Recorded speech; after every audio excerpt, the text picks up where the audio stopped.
Our stop on this road trip is for some gasoline.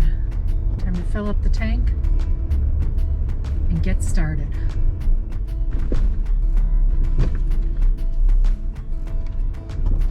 $2.89 a gallon at Costco. I love Costco gas. 6:30 in the morning, Wednesday, March 17th, and we just gassed up. We are headed to the Los Angeles area, going to Anaheim to Disneyland for a Touch of Disney opening day tomorrow. On March 4th, Disneyland started selling tickets to an event or an experience, if you call it, called a Touch of Disney. And you really had to have your plan together because it's a hard ticket event. You were buying a ticket for a specific day for a specific person. So if you couldn't go on that day or felt like you wanted to sell your ticket, you can't do it. You had to be able to go. It has to be in your name.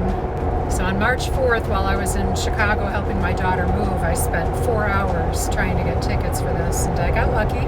After 4 hours, I was able to get a ticket for the 18th and for the 19th. And yes, folks, I did pay at $75 a ticket, and I paid so that I could get into Disney's California Adventure so that I could pay to eat and pay to shop and pay to walk on their streets. No rides open. This is just an experience. The Disneyland parks have been closed since March 13th of 2020 due to coronavirus. I think at that time they expected to close the parks for about a month, thinking that that would be their part to stop people from gathering to help flatten the curve. Nobody could have expected that it would be closed for over a year. This was only the third time in Disneyland's history that they had closed. And not too long ago, they had opened up their downtown Disney area and opened up shopping onto Buena Vista Street or Buena Vista Boulevard. I can't remember which one they call it in California Adventure. But they had opened it up for some shopping. I believe that they had restaurants open as well. But this is an experience. So I seized this opportunity for a road trip. I love road trips. Thought we would take our time heading out there, stop and see some roadside oddities, and a couple of things that have been on my bucket list. Things that I've wanted to do but didn't take time to stop and smell the roses because we usually would have a destination agenda. I have a destination agenda. It's just a little more relaxed today, setting out early. So I'm on the Phoenix highways, sitting in traffic. Well, I'm cruising along, but it's trafficy. Let's see what our next stop is.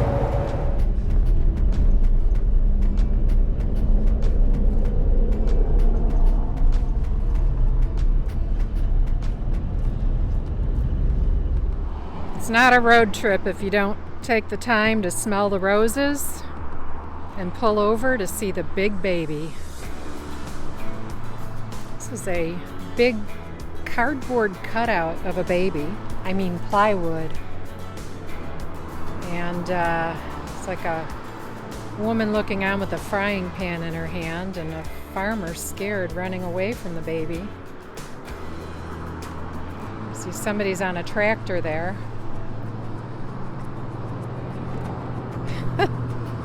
He looks terrified that the baby's going to play with that tractor.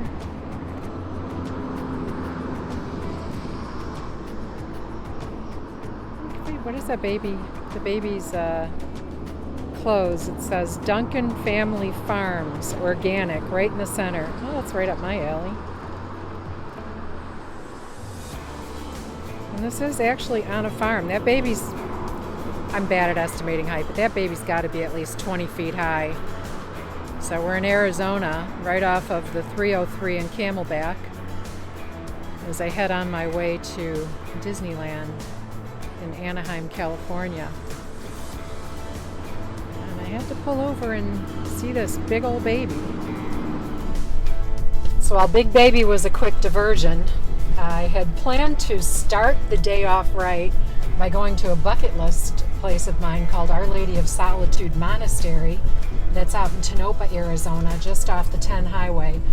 It's a few miles off, and their website says, don't trust Google or GPS to get you to the monastery. Reach out to us, email our sisters for directions, which I didn't do until late afternoon yesterday, so naturally they didn't respond yet. And I thought, it looks pretty straightforward. I Google Earthed it. I was looking at the roads. They seem like they went through, and they don't. I've just driven all over creation. It's 8:10 a.m. I'm just about approaching the monastery, and they had an 8 a.m. mass, so unfortunately I'm going to miss that. But I've been driving next to aqueducts and over humps and through barricades and doing some off-roading this morning that I didn't expect I'd be doing. It's kind of embarrassing. Really should believe them when they say, reach out to us for direction. But when I first heard about these ladies last year, they're the Poor Clares of Perpetual Adoration who built this monastery about 10 years ago. I think the chapel was finished in 2010, and they're still working on the monastery bit. That's still under construction. They're out in the desert. Someone had donated this piece of land to them out in Tonopah, Arizona. They got them started on building this monastery so that they could devote their lives to adoring the Blessed Sacrament. I'm really sorry to have missed Mass, but I do hope to at least get some video in of the grounds and hopefully not disrupt the sisters who I believe after they finish Mass have a 9 a.m. breakfast. So hopefully I can get some filming done and share this with everyone. Finally here! I saw it across an aqueduct that I couldn't cross. I was back this way on the west end. Now I'm on the east side. I think I am. Oh, this is quite pretty. They have a fence and a beautiful statue, a couple of statues at the entryway. Saint Michael the Archangel that it appears to be.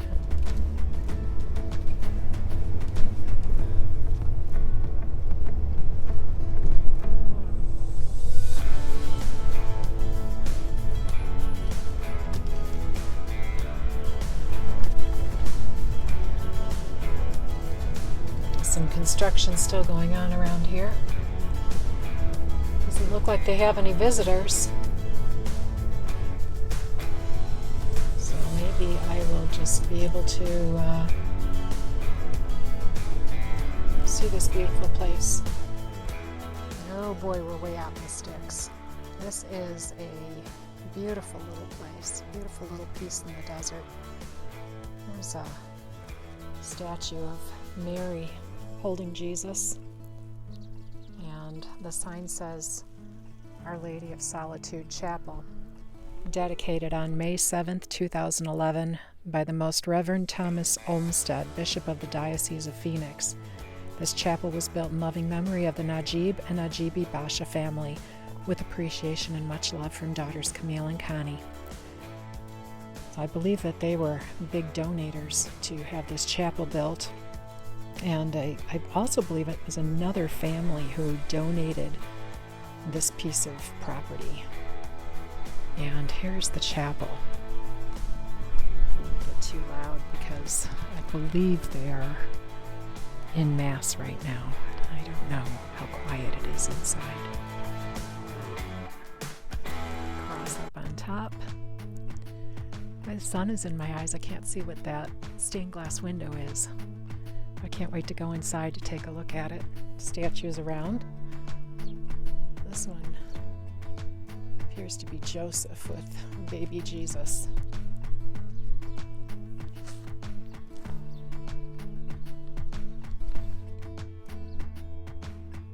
I met a construction man. I think he was the foreman. His name is Jerry, and Jerry told me that this area over here that looked like something out of The Sound of Music was exactly what the nuns were going for, and it is the monastery portion. It's going to be finished in 3 weeks' time. And he said he's going to be filming some drone footage of this, which I think would be beautiful.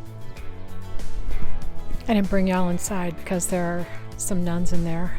Clearly they're in perpetual adoration, so perpetually adoring the Eucharist, the Blessed Sacrament.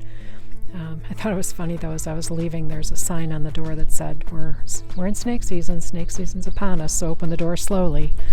Just a reminder that we really are out here in the desert on this beautiful day.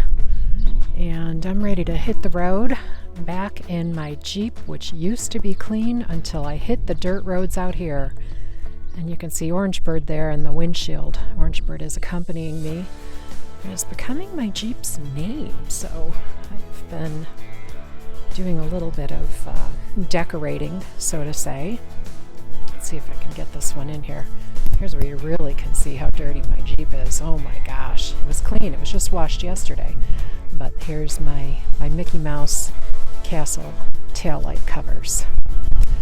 And inside, I added a little bit of Orangebird and a little bit of Castle. So let's take a look inside the Jeep. There is a Castle vent cover. My foot keeps hitting my tripod here. And I'm going to have to turn this sideways. My Orangebird vent cover. So Orangebird and Castle. Time to get back in the Jeep, hit the road, and say goodbye to Our Lady of Solitude Monastery in Tonopah, Arizona.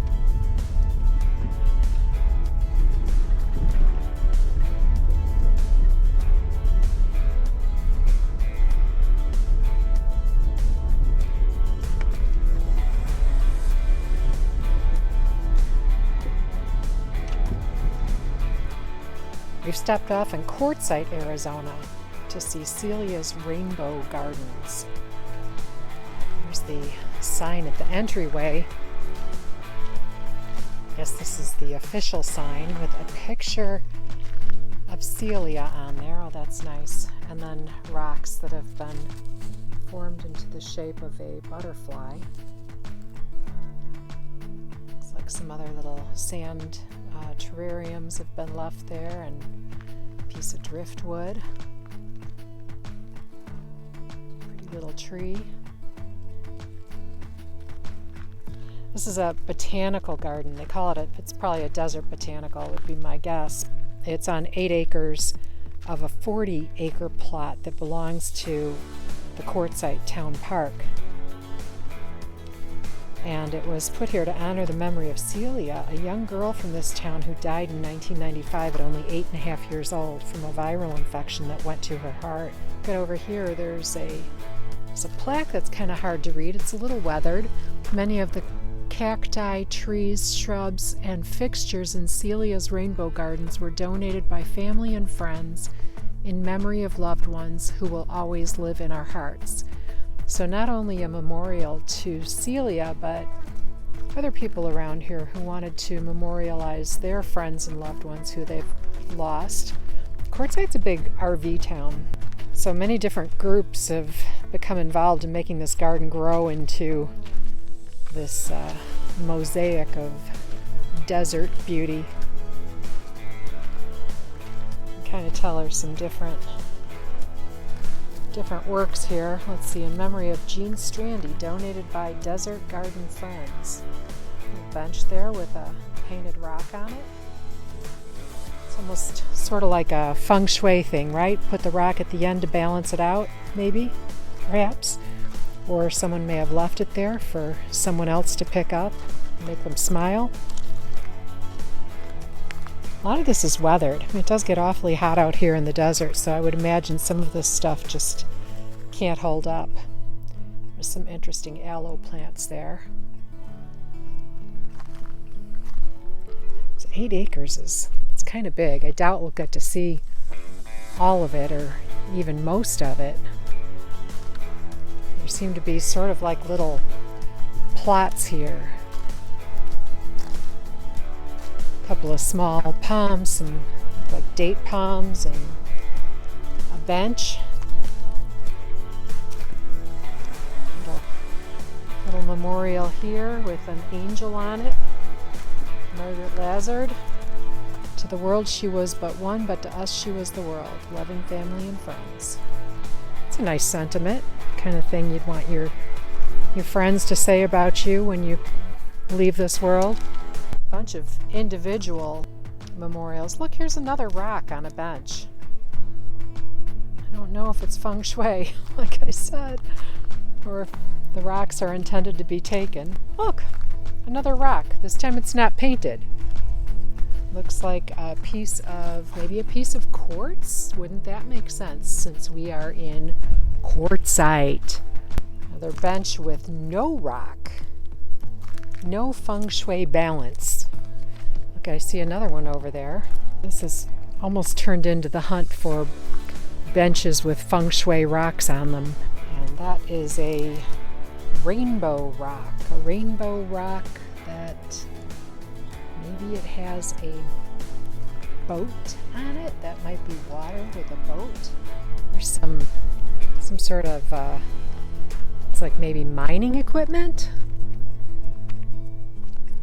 Things for digging and pulleying, rolling.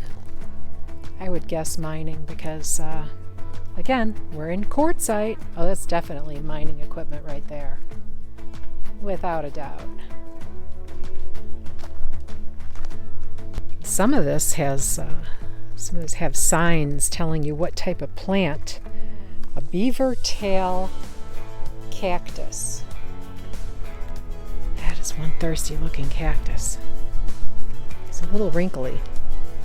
This looks like a fire pit. And again, rocks on the benches. Okay, if anyone is familiar with Celia's Rainbow Garden and knows what these rocks are for, feel free to comment. Let me know. This guy's kind of cute. He looks like a gnome. What is this?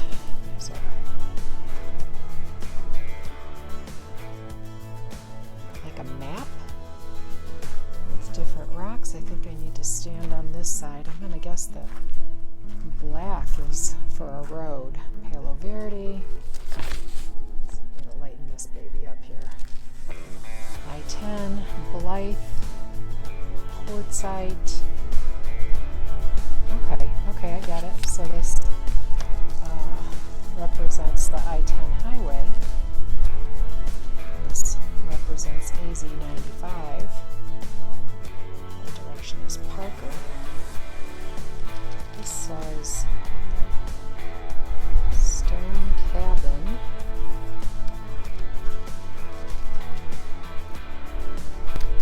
This almost looks like the entryway to a ranch. Some bells. They look like they would work. They have the signaling thing in there, whatever you call that. Bell tolling thing that would sound. I don't know what the bell tolling signifies, so I'd hate to ring it. I might end up calling all the volunteer firemen out or something like that. I do like to see a road runner since I'm living in Arizona and I got road runners in my backyard. There's a little statue of a road runner. Oh, and quail. Quail are the other visitors to my backyard, so good to see them too. Memory of Al Villalon. Oh. A rock heart. A rock heart next to that memorial plaque. Oh, so it's for working out. World Trail. You do your sit-ups, your body curl, sit-up, and leg raise. On that, I don't know, it doesn't look super sturdy. It looks a little rusty. Maybe leave notes for the loved one in the mailbox. And again, a rock. Nice shiny painted rock, an enameled shiny painted rock. This one is more like a headstone for a grave. Gary Wilkins. Sons and wives, grandsons in his memory. Oh, look at this. Oh my gosh. Oh, okay. Okay, these rocks are in the shape of the state of Michigan with the Mackinac Bridge. Check it out. The Mackinac Bridge. takes people over to Mackinac Island. So that's pretty neat. That was creative. Some bowling balls painted with faces. Wilma and Frankie. The bowling ball on the right is cracked. He has a cracked head. Yeah, this plot has a church in it with stained glass windows. Metal roof. Wood in the front would be the door. Square steeple there. And stained glass windows. There's also a sort of amphitheater out here. I wonder if they do some kind of gatherings where people would come together and maybe need to watch a play or listen to a band. Somebody was a guitar-playing cowboy, Grant Young, with a rooster, a guitar, cowboy. Looks like maybe an Indian on there. And naturally a camel. I don't know where the name Clyde comes from, but boy, if there's a camel in Quartzsite, I may as well mention that High Jolly's tomb is nearby. High Jolly's pyramid tomb has a camel on top because High Jolly, whose real name was Haji Ali, was brought over by the U.S. Army as a camel driver to help introduce camels to the American Southwest. And to this day, what is Quartzsite without a camel? Well, that was the only camel I noticed here so far. I did see a camel on the sign of Quartzsite as we entered the town. In the middle of Celia's Rainbow Garden is Adamsville. In case this sign is not readable on video, it says Adamsville was moved from Castle Rock Shores RV Park near Parker along the Colorado River. Babe Adams started building the village in 1974. Babe and Babs, his wife, lived near Parker for 18 years. They donated the village to the Quartzsite Historical Society. It was restored by many volunteers and given to Celia's Garden. It was set in place in 2001. Looks like there are about 14, 15, 16 buildings maybe. I see a church and a schoolhouse, possibly a saloon, brothel. I don't know what this one is with the white windows. It's like a couple of dogs staring at it. Oh, it says general store. Those look like stables. Firehouse, complete with the little fire wagon, a couple of outhouses there, and a windmill. Perhaps that is a sawmill. And then we have a couple of benches, and we go on over to the other side, past this old wagon in the center. And we have a barn and some more stables, a water tower, perhaps another outhouse, and a log cabin. Not sure what that is. Ooh, yeah, okay, definitely a brothel there. That's a brothel, okay. A family and a stagecoach. This looks like a combo house barn area, perhaps another outhouse.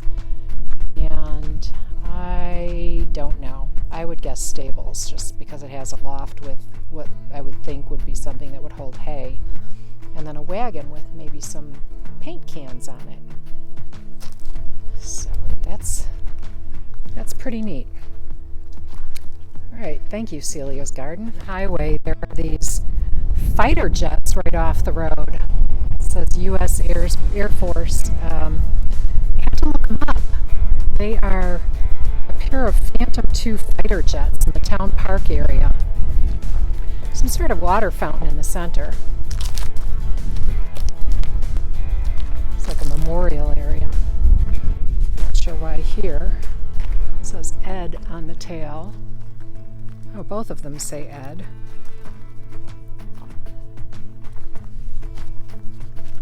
Let's see the engines there. I wonder what this fountain is in the center. There's a hose that runs to it. Maybe it's not even a fountain. Maybe the hose is just running. See if I can get around to the front. U.S. Air Force. 60384. Veterans Memorial Freedom Garden fighter jets. So that is a fountain. Hi.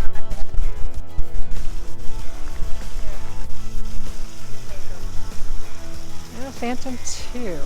Okay. McDonnell Douglas F-4 Phantom was a multi-service aircraft, served as primary fighter with Air Force, Navy, and Marine Corps during Vietnam era, carrying a crew of 2, pilot and weapon systems officer. It was capable of speeds in excess of Mach 2, 1400 miles per hour plus. Wow, that's huge. A pretty fountain.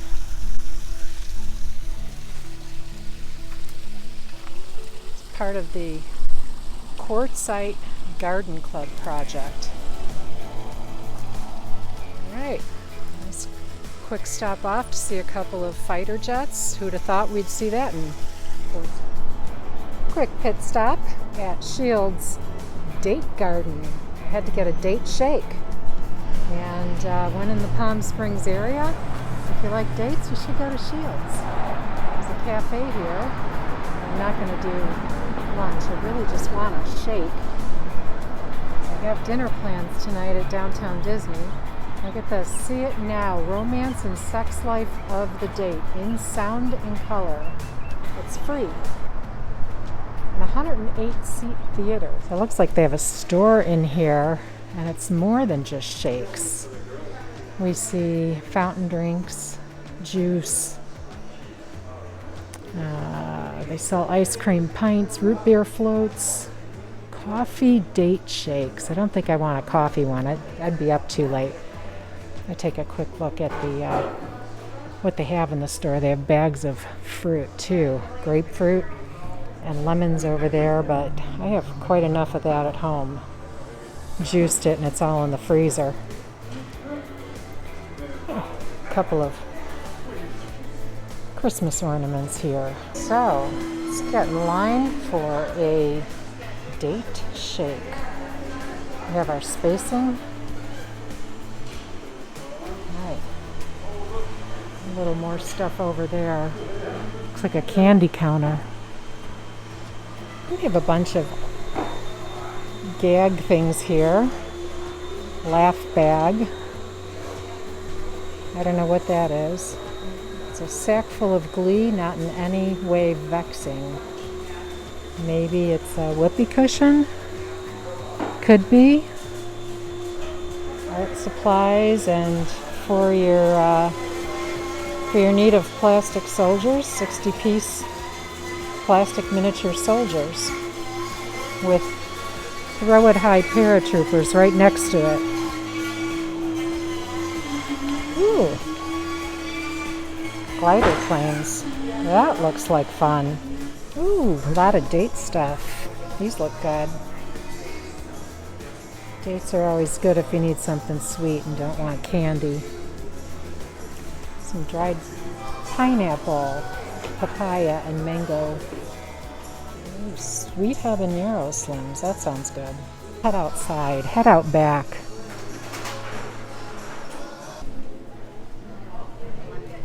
I heard the Biblical Garden was closed right now. I guess they had a lot of wind and they have to clean up from it. But looking back there, I can see a cross.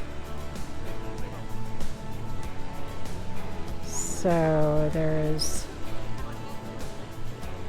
cross.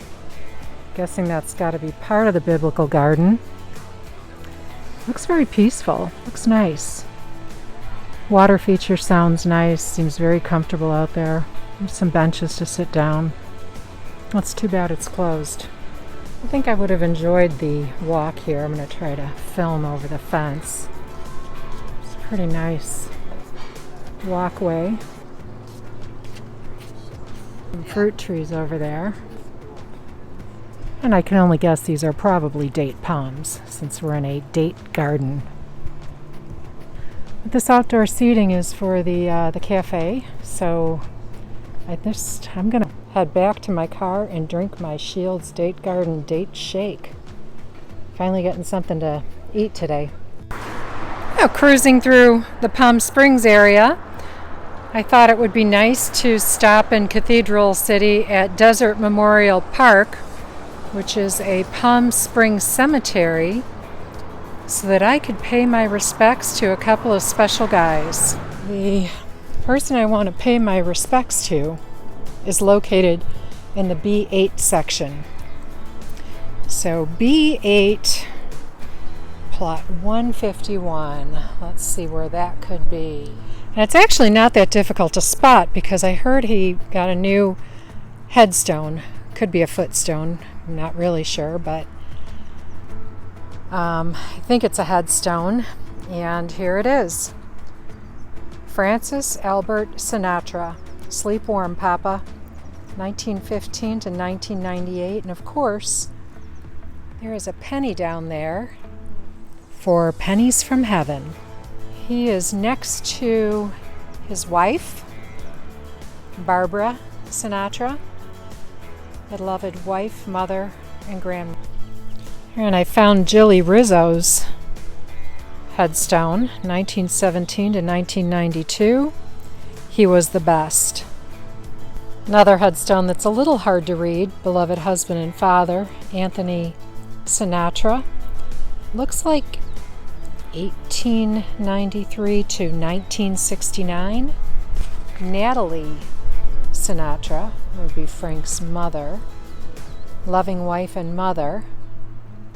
With more on there I really can't see. I think it says grandmother, 1890 something to 1977.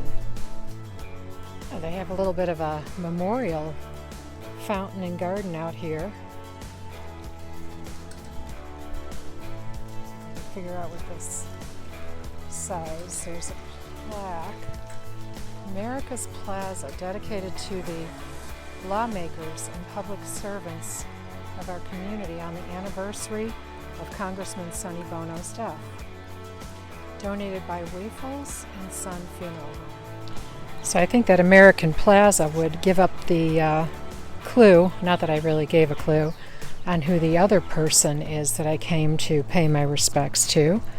And that would be the mayor of Palm Springs himself, Sonny Bono, 1935 to 1998, and the beat goes on.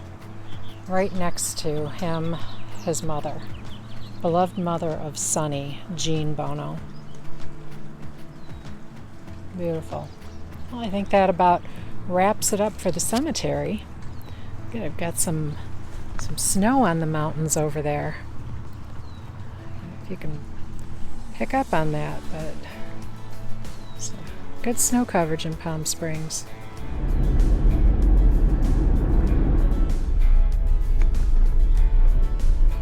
And last but not least, let's see who lived in this beautiful Indian Canyons neighborhood in Palm Springs. And since we're going to Anaheim, and this is a Disneyland-based trip, it would not be complete without a stop at the house that Walt and Lillian built in Palm Springs. This is in the Indian Canyons area of Palm Springs, 2688 Camino Real. And from what I understand, this would be their third house that they built here. When they first settled in the Smoke Tree Ranch area, they had to sell that house because Walt needed to raise capital to build Disneyland. So he clearly was fully invested in that idea, and it sure paid off. So a really interesting home that you could find online and see what it looks like inside. It's called the Technicolor, Walt's Technicolor house, because of how colorful it is. And some really cool plants out here. Very nice little neighborhood. But I thought this would be something special to share with everyone. In the backyard of the, or not in the backyard, but in the back of the home is a golf course. So it's going to be time to move on to Anaheim.